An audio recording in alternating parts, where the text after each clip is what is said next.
Hi guys, I'm Alexi. And I'm Lindsay. And together, we're a foreigner abroad. And to tell you a little bit about us, we're travel bloggers from California. Just quit our jobs to travel full-time for the next 18 months over 32 countries across the world. You can follow our journey at aforeignerabroad.com or on Instagram, where everybody is, at aforeigner.abroad. And today we're going to be answering some questions for Retro Kolkata. So stay tuned because it's about to get really bueno. So how did the two of us meet, babe? And how long have we been together?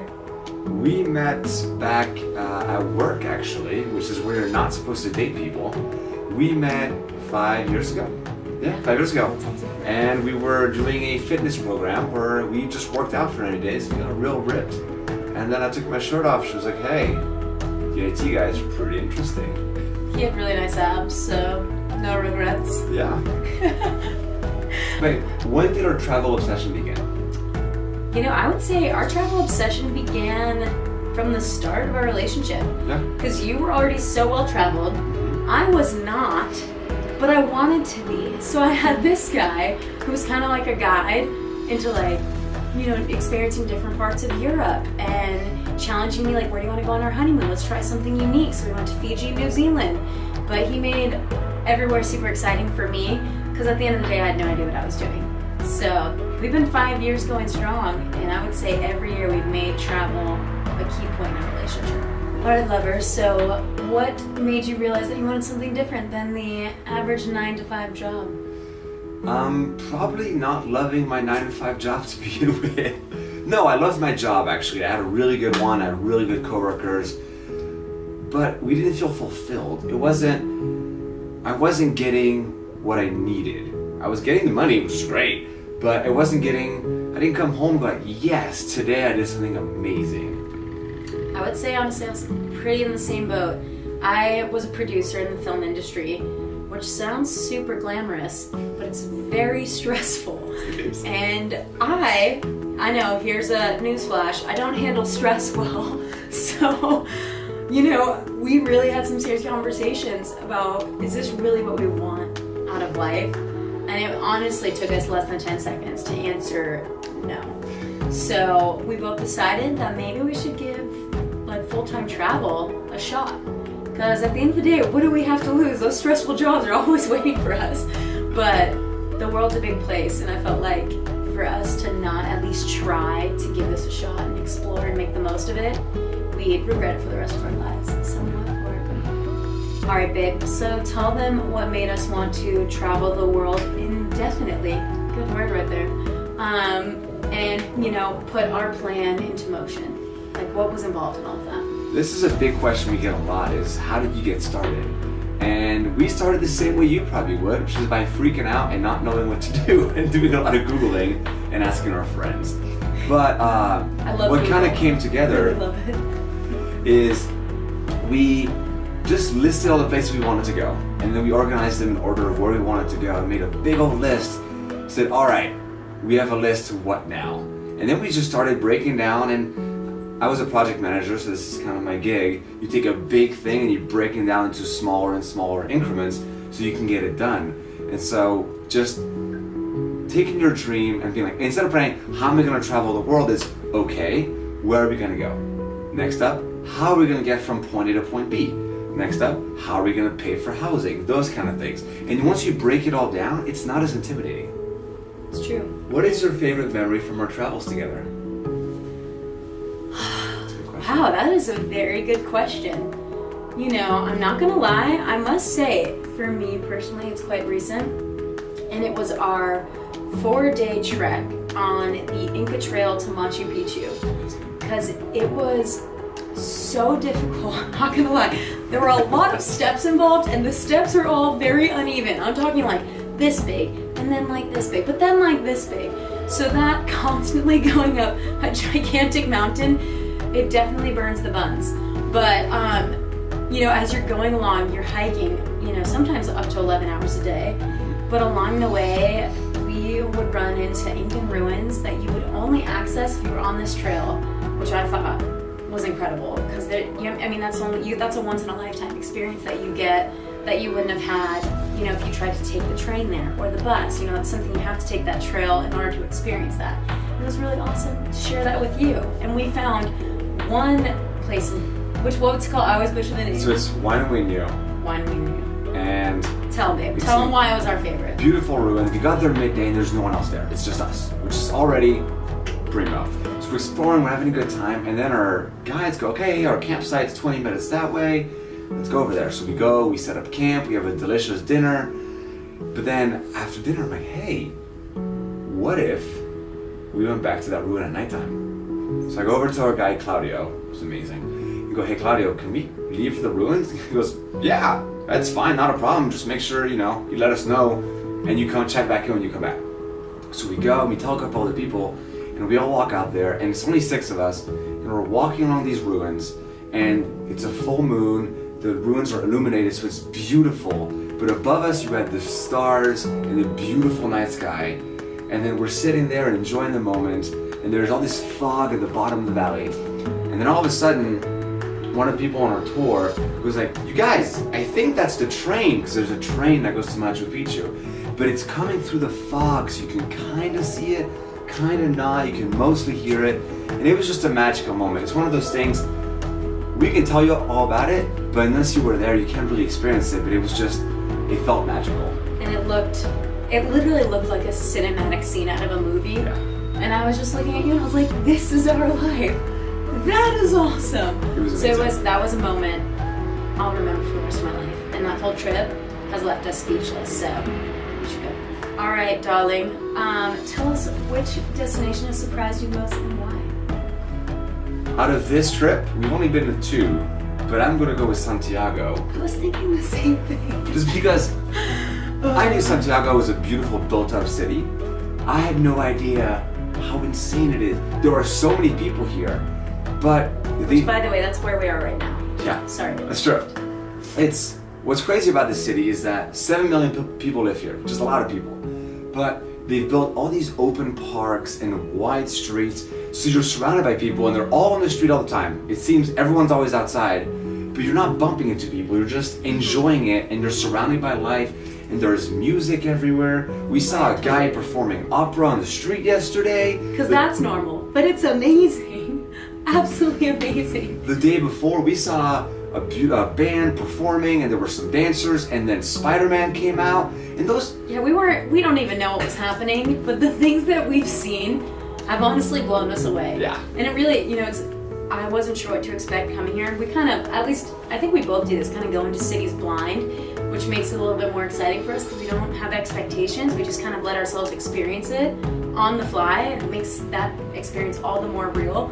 But this city's blown us away. I mean, there's a subway system. It's a very musical, lively city. Everyone's on the streets. Nobody's in their apartments. So I'm like, oh, it's my kind of place. And it's just, I feel like it's so alive in so many ways. And I really, really like that about this place. So, we love Santiago.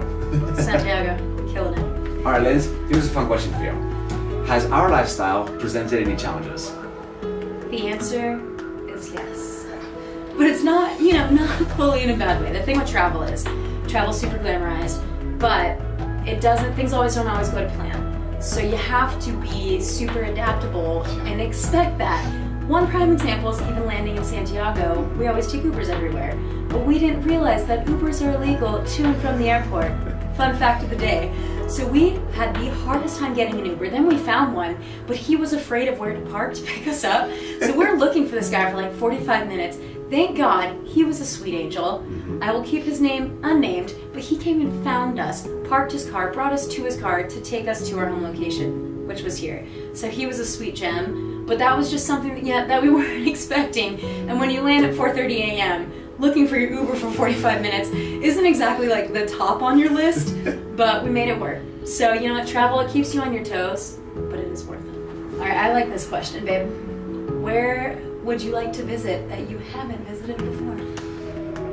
I'm going to take the hard answer here because I could just list any of the countries we're going to visit. I thought you were. You're throwing me off. I know. I was going to say Japan because I'm very excited about Japan. But we're not going to Patagonia this trip. We tried to, but the weather is bad. It's real bad there. Because it's so close to the Antarctic. It's early spring, which means glaciers might be crossing the landscape. They might not be.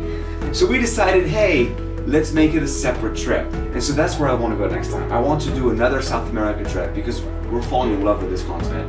And I want us to do Colombia, Brazil, Patagonia, all that stuff, and just really experience that. But I want to experience Torres del Paine, which is the southern part of Chile, where it's just so wild and so primordial, and it's just a place like nowhere else before. I've seen photos and it looks amazing, but everyone who's been says, here's where the photos are, here's where it really is. Yeah. So I'm pretty excited about that. And I'm gonna go with him because I'm his sidekick, so Yeah. we're excited for that. Alright, babe, what's next in our plans? Spark Notes version, from Chile, we go to Australia for 5 weeks. But Short Notes version, what's the opposite of Spark Notes? Whatever. Long notes. I don't even care. A book. We're going to Valparaiso, which I don't know if you guys know anything about Valparaiso, but it is awesome. It's this colorful beachside city that's overlooking, like it's basically built on these hills and cliffs in Chile. It looks a lot like Cinque Terre. That's what it kind of reminded us of. Via photo. We haven't been yet, so stay tuned. We'll let you know how that goes.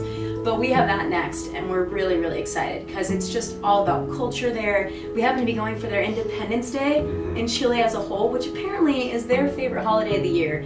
So it's about to get wild in like a fantastic way. We've got some fun adventures. We have some sand dunes lined up. We're gonna do four-wheel drive off-roading, right? Mm-hmm. We're not driving that because we'll die. Or maybe, I hope. I hope we're driving, she hopes we're not. So that tells you a lot about we're driving. Trying to stay safe here, so that's fine.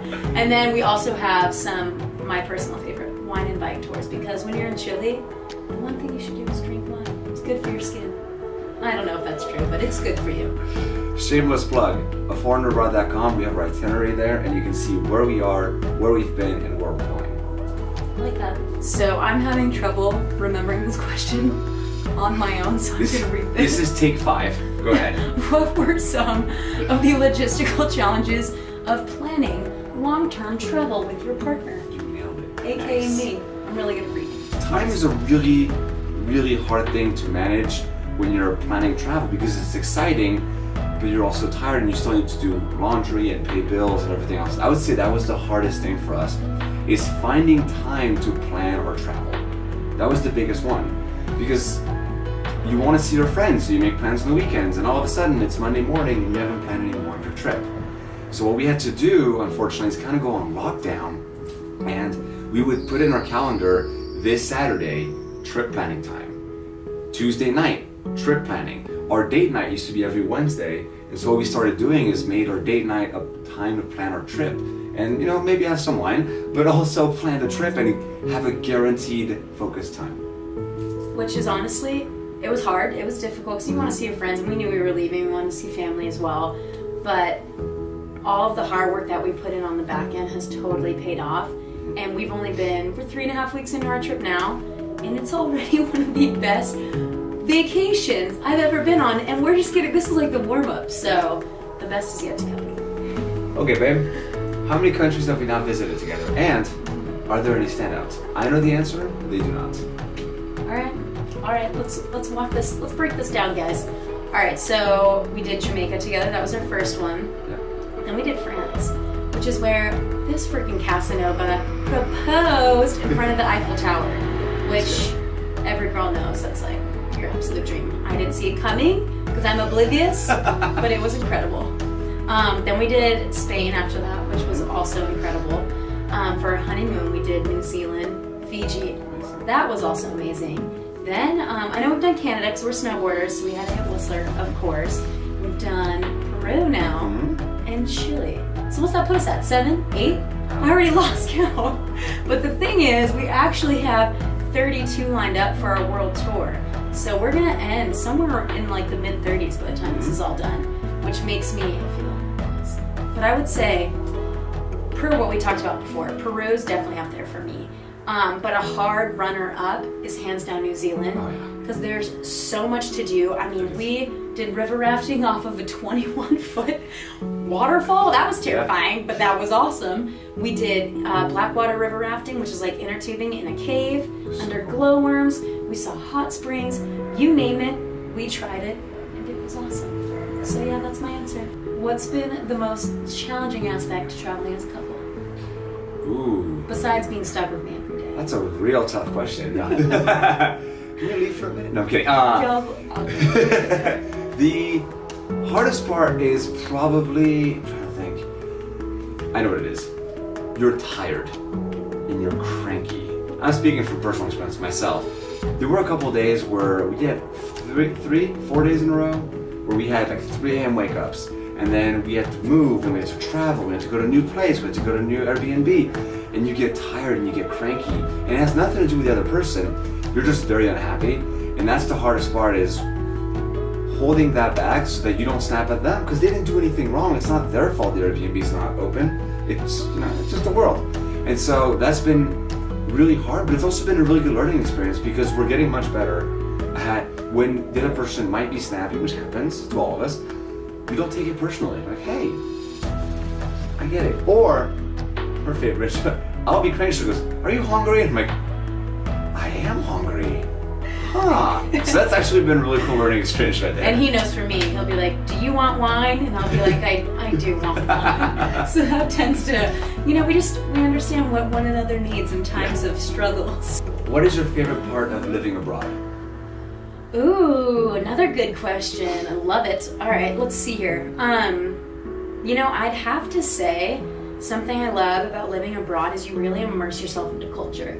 So we've made it a point, I mean, A, we were trying to save money, but also B, we've told ourselves it would be really cool if every week we actually food shop, going to a local grocery store, buying all the local produce, various products, whatever they're known for, and really eating like the locals do. So not only are we like living in Airbnbs in their city and really trying to just immerse ourselves that way, we're also, well, this is mostly him, cooking in the kitchen. I do the dishes, It's all me. but my dishes, they're on point.